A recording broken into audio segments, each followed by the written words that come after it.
Sup, I'm Ellie and welcome to the channel. And in today's video, I'm going to be doing some mileage drawing in the sketchbook. We've all heard of the ceramics experiment, and the idea is that quantity leads to quality instead of obsessing over one perfect piece. So that's what I'm going to be doing today. Let's see how it goes. Starting out, for whatever reason, I felt like drawing bodies. Since this whole exercise is based on the ceramics experiment, not actual bodies, the stick figure kinds in different positions. Also, please disregard the ducks and the hadi-das in the background. Here in South Africa, there is no working around it.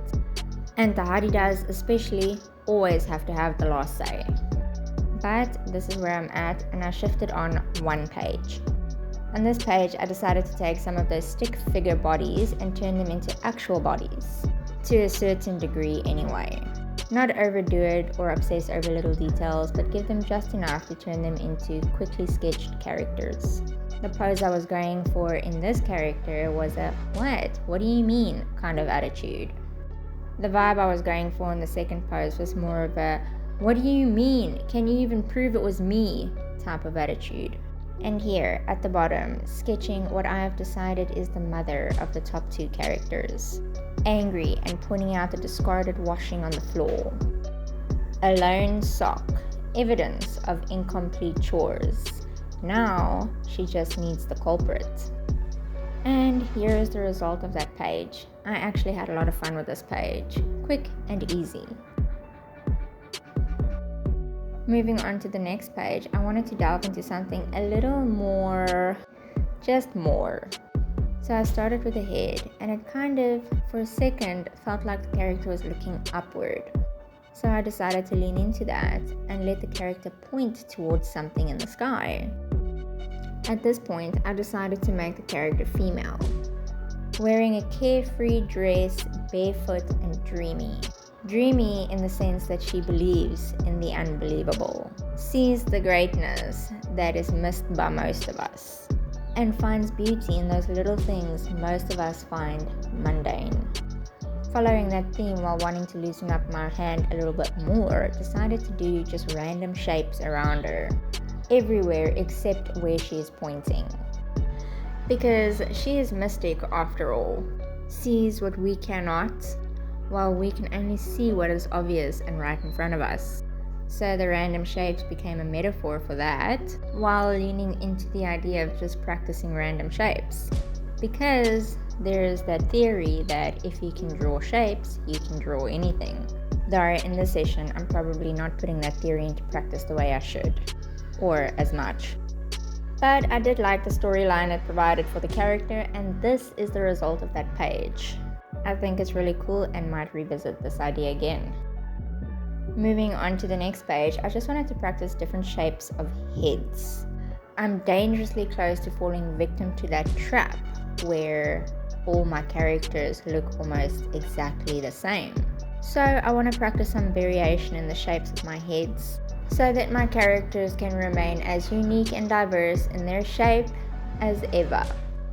But again, if I'm honest, this is only a handful of different heads. I don't think I practiced nearly enough shapes. But it was a good start, and I would definitely revisit this idea. That ceramics experiment really takes the pressure off and lets you just lean into trying new different things. And here is the not so spectacular result of that page.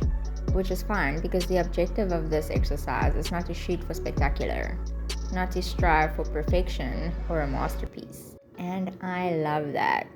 So the popular perspective attached to the ceramics experiment is that you need to create 1,000 bad drawings to create one good one. And playing around for this exercise the way I did, I think certainly delivered on that perspective. The last three characters on this page, though not masterful in their creation, excited me enough to want to revisit them at a later stage and turn them into actual characters. And though not inspired by the drawing right now, the Mystic Women certainly created a foundation for a reinvention of that character. If the exercises themselves didn't teach me anything, there's definitely a lot of inspiration as a result of it.